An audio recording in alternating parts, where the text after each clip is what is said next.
Bienvenue dans Destin d'entrepreneur, le magazine qui met en lumière les bâtisseurs de l'Afrique d'aujourd'hui et de demain. Nous sommes aujourd'hui à la villa JFL et notre invitée de ce jour est très intéressante. Elle est née dans les deux mondes, d'un métissage ivoiro-libanais, ce qui a influencé toutes ses créations. Enfant, elle cousait avec sa tante, elle avait pour rêve de créer sa marque, ce qu'elle a pu accomplir il y a maintenant 10 ans. Mais son parcours n'a pas été des plus simples et a été un parcours également de longue haleine. Je suis très heureuse d'accueillir aujourd'hui Liliane Saïd, la créatrice et fondatrice de LE Création. Merci beaucoup Liliane d'être présente aujourd'hui. Vous allez bien? Ça va, merci. Ok. Donc Liliane, on va parler de votre parcours qui est très inspirant. Je sais que vous avez vécu et vous avez grandi dans deux cultures. Je voudrais repartir sur votre enfance avant qu'on parle de votre parcours professionnel. D'accord. Comment c'était votre enfance? Vous avez grandi où? Avec qui? Comment? Dans un premier temps, vous avez constaté justement que j'ai une double culture, parce que je suis métisse, donc mon père est libanais et ma mère est ivoirienne. Donc, ma mère elle m'a eu très jeune, elle devait avoir 16 ans. Donc, elle ne pouvait pas me lever. Donc, c'est plutôt ma grand-mère qui m'a élevée. Et quand j'ai eu l'âge d'aller à l'école, je suis allée avec mon père. Donc, voilà, du coup, j'ai eu ces deux cultures-là. De 0 à 5 ans, je parlais quasiment pas français. J'étais plutôt baignée dans la culture Agni parce qu'on vivait à Bengourou. D'accord. Voilà, donc je parlais couramment l'Agni et tout. Et quand j'ai eu l'âge d'aller à l'école, c'est comme ça que j'ai commencé à apprendre le français. Et là, je suis allée vivre avec mon père qui est libanais. Donc voilà, donc j'étais dans la communauté libanaise jusqu'à quand j'ai eu 18 ans. Et après... Vous viviez où? À Abidjan? Non, pas du tout, pas du tout. Mon père travaillait dans le café cacao. Ensuite, il était distributeur de boissons. Donc, on était plus dans la région d'Abengourou. Et quand j'ai su passer au CE1, on est parti à San Pedro. Mais il était tout seul, il était célibataire à l'époque parce que mes parents ne se sont jamais mariés. Donc, on va dire, c'est nous les accidents de parcours. Mais... on allait s'installer à San Pedro, mais comme il ne pouvait pas vraiment s'occuper complètement de moi, je suis allée à l'internat à Gagnoa. Donc, je fais tout mon primaire jusqu'au CM2 à Notre-Dame d'Afrique à Gagnoa. Et une fois que je suis passée en 6e, je suis revenue à San Pedro. Et là, j'ai fait mon collège à San Pedro, voilà, jusqu'en 3e. Quel type d'enfant vous étiez? J'étais... toute mon école primaire, puisque j'étais chez les religieuses, je voulais être sœur. Donc, j'étais vraiment la petite fille sage et tout. Donc, mon ambition, c'était d'être religieuse. Jusqu'à ce que j'arrive au collège et que je parte de l'internat. Donc, du coup, on compte les garçons, parce que c'était une école mixte. Voilà, donc du coup, ça change la tête. C'est là où on dit qu'il faut faire attention aux environnements et aux fréquentations. Exactement, c'est sûr que c'est vrai que les fréquentations, ça vous change une personne et tout. Mais bon, mon père était strict aussi derrière, donc du coup, quand je suis allée au collège, c'est devenu la débandade. Bon, après, comme je disais, j'avais une éducation plutôt libanaise, tu vois, donc... l'éducation que j'avais, c'était d'aller à l'école, apprendre à lire, à écrire, et puis se marier, avoir des enfants. Donc, c'était vraiment mon objectif de vie, là. Et quand j'ai eu 16 ans et que j'ai vu que mes copines commençaient à se marier et tout, moi, j'étais là, je dis, mais quand est-ce que je vais me marier? Et ça ne venait pas jusqu'à 18 ans, pareil aussi. Et puis, bon... Il y a eu l'année blanche, je ne sais pas si vous saviez, il y a eu une crise et tout, et donc l'école a fermé. Ah oui, d'accord, oui. On était en 3e, bon, ça faisait ma 2e fois que je passais le BEPC. Bon, je n'étais pas très douée, parce que je pensais juste aux garçons, on va dire, se marier et tout. Donc vraiment, l'école, c'était pour dire que... C'était pas la priorité non, dans votre du tout, parce que je savais que j'allais me marier. Donc pour moi, aller à l'école, c'était vraiment... pour faire plaisir aux parents et tout. Et donc, à 18 ans, je me suis rendu compte que finalement, peut-être que je n'avais pas la bonne couleur ou que je... Donc, c'était vous marier dans la communauté libanaise. Oui, oui, exactement. C'est ça l'objectif. Oui, puisqu'on était, entre guillemets, élevés comme ça, quoi. On avait cette éducation-là, les filles devaient se marier, avoir des enfants, fonder un foyer et tout. Mais en fait, je pense que je n'étais pas du tout concernée. C'était pas votre destin, c'était pas du tout votre destin. Non, du tout, du tout. Donc, vous vous sentiez alignée quand vous étiez adolescente avec ces valeurs qu'on vous inculquait, ou vous vous disiez c'est pas sûr que ce soit pour moi? non, en fait, puisque j'avais vécu, je connaissais que ça. Oui. Donc, pour moi, c'était normal. Donc, il n'y avait rien de choquant ou rien d'aliénant ou rien de. Pour moi, c'était normal. Donc, je connaissais que ce mode de vie. C'est vrai que quand je suis allée au collège, après, bon, j'ai commencé à rencontrer d'autres personnes, discuter comment ils étaient leur vie. Mais bon, mon entourage était vraiment la communauté. Donc, du coup, c'était mon mode de vie, quoi. C'était normal. Le schéma à suivre. Ouais, voilà, c'était le schéma à suivre. Bon, après, comme je dis, à 18 ans, je me suis pris une claque. Oui, donc la vie en a décidé autrement. Voilà, Il n'y a pas eu de prétendant pour vous. Non, du tout. Et ça, vous pensez que ça venait du fait que vous étiez métissée? Exact. Je pense. C'est après que tu te dis, ouais, effectivement, oui, non. Mais, c'est là où tu te dis, ah, ok, bon, on fait comment? Et c'est comme ça que je dis, bon, ma fille, si tu veux vraiment évoluer ou avoir un avenir, il vaut mieux que tu prennes ton avenir en main et que tu fasses quelque chose de ta vie, quoi. Pas que tu comptes sur un homme ou que tu... Pour vous nourrir et vous faire... Exactement. Donc, voilà, c'est un peu comme ça que j'ai essayé de trouver quelque chose à faire. Et vous étiez créative enfant? Est-ce que vous dessiniez? Est-ce que vous cousiez déjà? Est-ce qu'il y avait une forme de créativité chez vous ou pas vraiment? Si, j'avais une tante à l'époque, une tante, la sœur de mon père, qui faisait de la couture. Donc, je la regardais travailler et tout, et je m'amusais avec les papiers, avec une paire de ciseaux, je faisais des petites robes et tout. Donc, non, j'étais déjà très imaginative, et puis elle me faisait des vêtements et j'aimais bien, donc je la suivais et tout. Donc, je pense que c'est un peu ça qui m'a emmenée à faire de la couture, parce que j'aimais bien ce métier-là.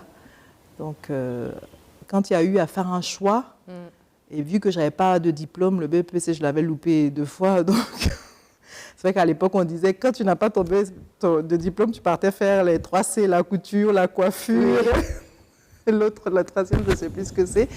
Mais c'est vrai que c'était... Mais j'étais passionnée, j'aimais beaucoup. Donc, oui, vous n'êtes pas partie, on ne vous a pas forcé à faire ça. C'est quelque chose qui vous... Bon, c'était vraiment... J'étais limitée. C'était un choix, mais bon, on va dire que c'était un bon choix. Oui, c'est sûr, c'est sûr. Quand on regarde la route maintenant, c'était le bon choix. C'est ça. Ok, donc vous avez 18 ans, et là vous partez à Ivoire Couture?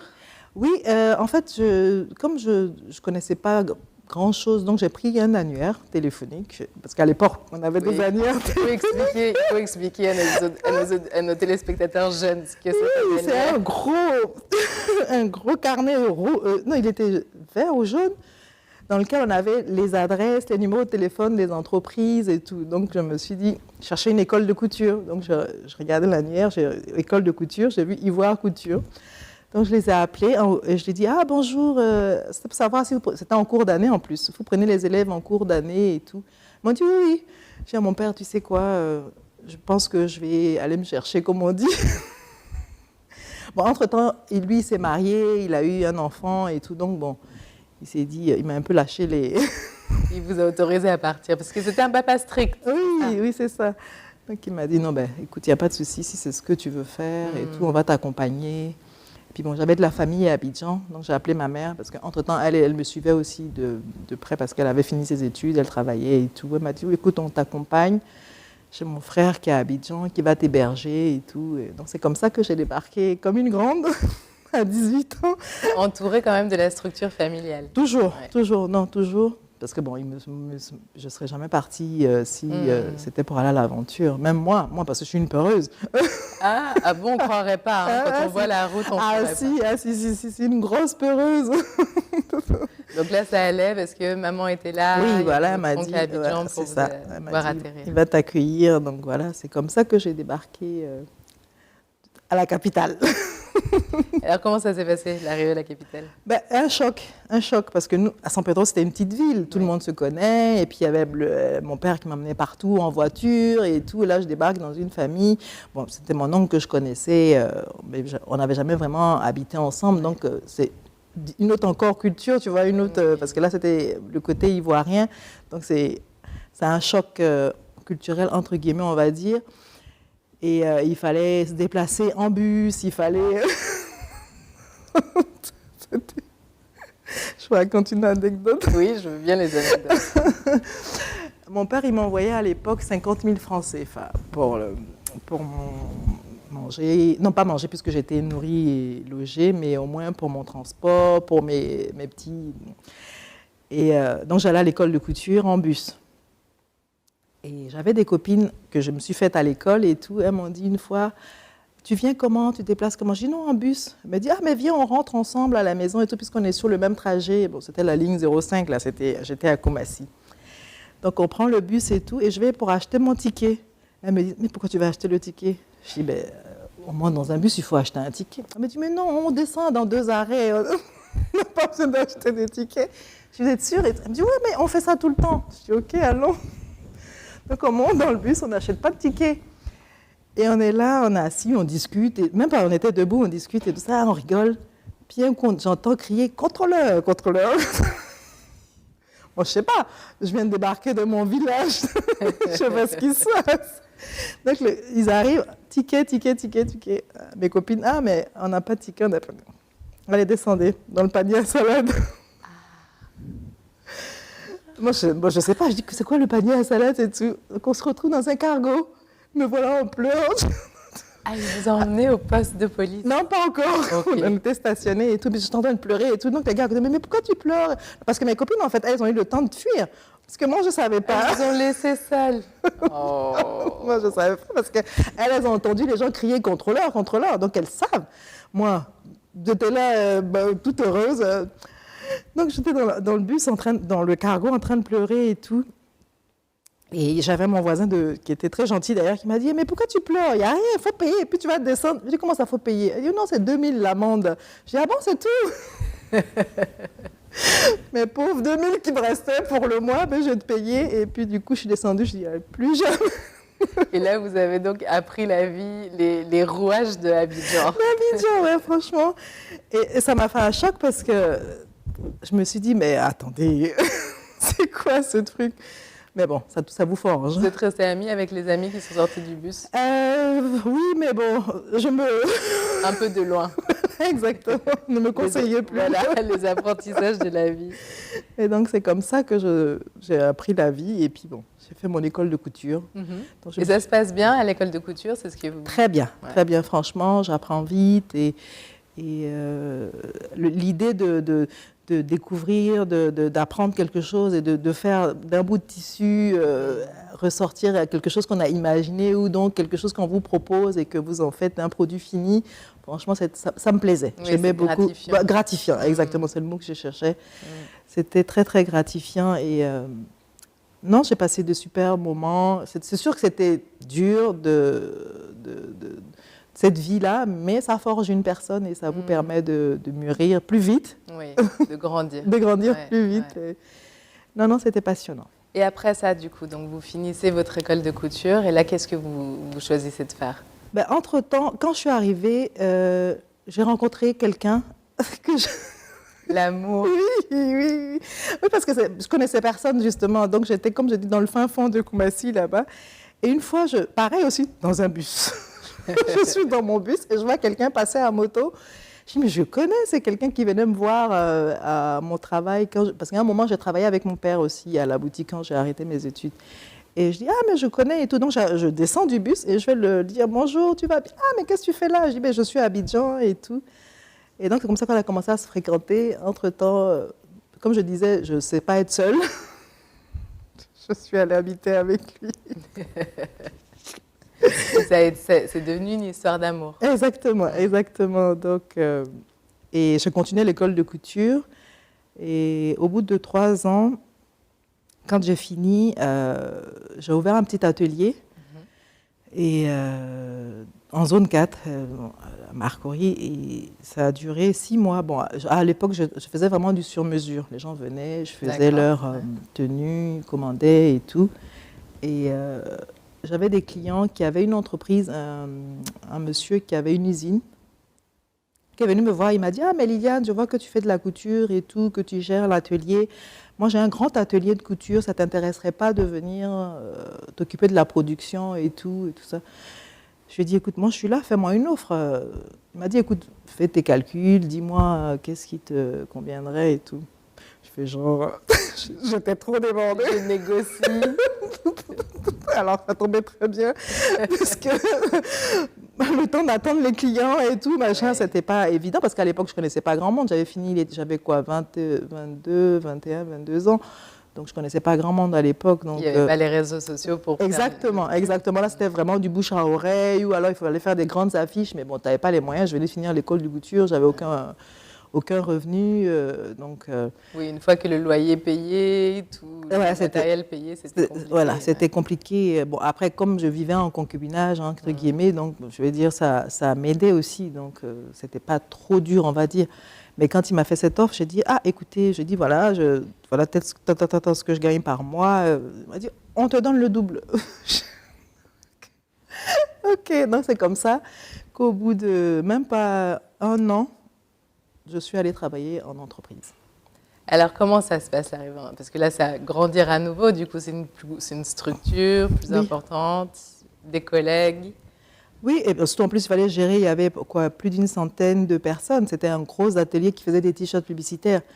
Donc, c'était un nouveau challenge pour moi. Et non, c'était aussi gratifiant parce que justement, je leur ai apporté, parce qu'ils ne faisaient que des t-shirts publicitaires, donc le t-shirt basique blanc avec un imprimé dessus. Donc, je leur ai apporté une nouveauté. Je proposais des choses avec du pagne, des mélanges de pagne, des polos avec des poches en pagne, avec un design de ce que j'avais appris, parce que ce n'était pas vraiment que des t-shirts. Donc, ça leur a permis de se faire de nouveaux clients, d'avoir... de nouvelles cibles, parce que justement, on innovait dans le t-shirt. Donc, ça a été une très belle expérience. Je fais ça pendant 10 ans au moins, m'occuper de l'atelier et tout. Et à un moment, quand les commerciaux étaient absents, je recevais aussi les clients au bureau, parce que des fois, les clients venaient sur place. Donc, quand je les recevais et tout, parce que je connaissais, moi, la base du produit, comment c'était confectionné, comment le produit finit et tout. Donc, quand je m'occupais d'eux, ça passait bien et je faisais venir plusieurs clients. On a eu un changement de direction. Et là, mon nouveau directeur m'a dit « Mais Liliane, qu'est-ce que tu fais enfermée à l'usine ici, en plus, tu es présentable, tout est joli, machin. Va, tu vas faire du commercial. Viens, tu vas faire du commercial. » Donc, c'est comme ça, au bout de 10 ans, j'ai commencé à faire du commercial sans diplôme, mais puisque je connaissais le travail, je connaissais la matière, je connaissais le produit, donc j'arrivais à vendre facilement, donc je rentrais partout, dans toutes les boîtes. Je ne sais pas si on peut citer des entreprises, mais... il y avait des entrées un peu partout, donc j'ai commencé à faire un commercial, mais à fond, quoi, tu vois, je vendais Et ça vous plaisait? Ah oui, bien sûr, parce que j'ai apporté une nouvelle arc à ce que je savais, parce que le commercial, j'en avais jamais fait. C'est quand même il y a des gens qui payent des écoles pour qu'on vous forme au commercial. Oui, mais comme vous dites, vous connaissez le produit, la confection, donc c'était plus facile pour moi, voilà. De facile à présenter. Présenter, exactement. Et donc, je fais ce commercial-là pendant... Et entre-temps, j'ai oublié de vous dire, j'ai rencontré quelqu'un d'autre, puisque mon copain de l'époque, qui était de la communauté libanaise, justement, bon, le mariage n'arrivait pas non plus. Donc, je lui ai dit, tu vas m'excuser, mais j'ai 27 ans maintenant, il faut peut-être que je pense à fonder une famille, mais bon, comme il n'était pas prêt, entre-temps, j'ai rencontré quelqu'un d'autre, j'ai dit... Qui était prêt? Qui était prêt. Ben non, je lui ai dit, parce qu'il m'a dit, ouais, mais viens, on vient ensemble et tout. Je lui ai dit, écoute, franchement, je sors de 7 ans de concubinage, je ne vais pas retourner dedans. Moi, c'est le mariage ou rien. Il m'a dit, viens, on se marie. Oh, Mabrouk. Oui, merci. Non, je me suis mariée et j'ai eu 2 enfants, une fille et un garçon, qui ont maintenant 24 et 22 ans. Et donc, je disais, j'ai fait du commercial aussi pendant 8 ans. Et là, je commençais à me lasser parce que le commercial, c'est toujours la même chose. Tu vas voir les clients, tu ramènes les bons, tu as le truc. Et puis, moi, j'avais un salaire fixe. Donc, il n'y avait pas de motivation derrière. Oui. Plus j'ai les clients, ça ne changeait pas mon salaire, que je n'ai pas de clients. Donc, et c'était toujours le même produit, toujours le t-shirt? Oui, t-shirt publicitaire. Comme je disais, mais quand même, j'ai quand même innové. Je suis partie dans les formes. Et j'ai même proposé des chemises, des pantalons. Non, on a fait toute une gamme. Exactement. J'ai fait ce que j'ai appris à l'école de couture. Je leur ai apporté cette touche-là. Parce que justement, c'est là où les gens ont commencé à faire des team building, comment on dit ça là, des trucs qu'ils font en supermarché, vous savez, où ils prennent des têtes de gondole, ils mettent une hôtesse. Donc, je commençais à habiller les hôtesses avec des bodys un peu plus près du corps, des t-shirts un peu plus près du corps. On leur faisait des pantalons, on rentrait dans le thème du client. Quand il appelait, il voulait éventuellement quelque chose en rapport avec son produit. Donc, on essayait d'adapter les coloris, les formes et tout. Donc, c'est d'ailleurs comme ça que m'est venue l'idée de faire des sacs, parce que j'ai mon plus gros client qui était à l'époque Fétisac, qui est une usine qui fabrique les sacs de cacao, vous savez, pour faire le transport du cacao. En toile de jute. En toile de jute, voilà, c'est ça. Et donc, ils sont passés me voir, ils m'ont dit « Ah, Liliane, écoute, nous, on fabrique le jute, et à la fin de l'année, on vous souhaiterait offrir des cadeaux à nos gros clients, mais on a le jute. Est-ce que tu peux faire quelque chose de cette matière-là, t'inspirer de cette matière pour que ça rappelle notre entreprise ?» Je dis oui, faites-moi déposer un échantillon et puis je verrai ce qu'on peut faire. Donc quand j'ai reçu le jute, je me suis dit c'est une belle matière. En plus, c'est facile à travailler. Donc je leur ai proposé des tote bags, des trousses, des choses un peu qu'ils n'avaient jamais vues. En plus, avec leur logo brandé dessus. J'étais tellement impressionnée. Ah, mais c'est magnifique et tout. Leurs clients satisfaits, tout le monde content et tout. Et moi, je me suis dit, tiens, il y a un truc à faire. Mais bon, j'ai pas vraiment prêté attention, ou j'ai mis ça dans un coin de ma tête, on va dire. Ouais. Et je continue mon travail. Mais comme je dis, ça devenait lassant. Au bout de 8 ans, je commençais à être à bout. J'étais arrivée à bout. Oui. Ouais, parce que commercial, je ne pouvais pas être directeur puisque je n'ai pas les compétences, entre guillemets. J'aurais pu, mais bon, j'ai Oui, maintenant, on sait que vous auriez pu. Et je ne pouvais pas être directeur commercial parce que justement, pareil aussi, mais... Donc, j'étais là, je me tâtais et tout. Et une fois, je suis allée en vacances à Paris et je voulais m'acheter un sac. Donc, je vais dans une galerie et tout et je vois un sac que j'avais beaucoup vu, qui me plaisait bien. Au moment de payer le sac, ma carte ne passait pas. Je devais avoir dépassé mon quota de la journée. Donc, je dis à la vendeuse, écoutez, je vais au distributeur récupérer l'argent et je reviens. Donc, je vais au distributeur, je retire les sous et en marchant, j'ai l'argent frais là dans ta main. Je dis, je vais leur donner mes 200 €.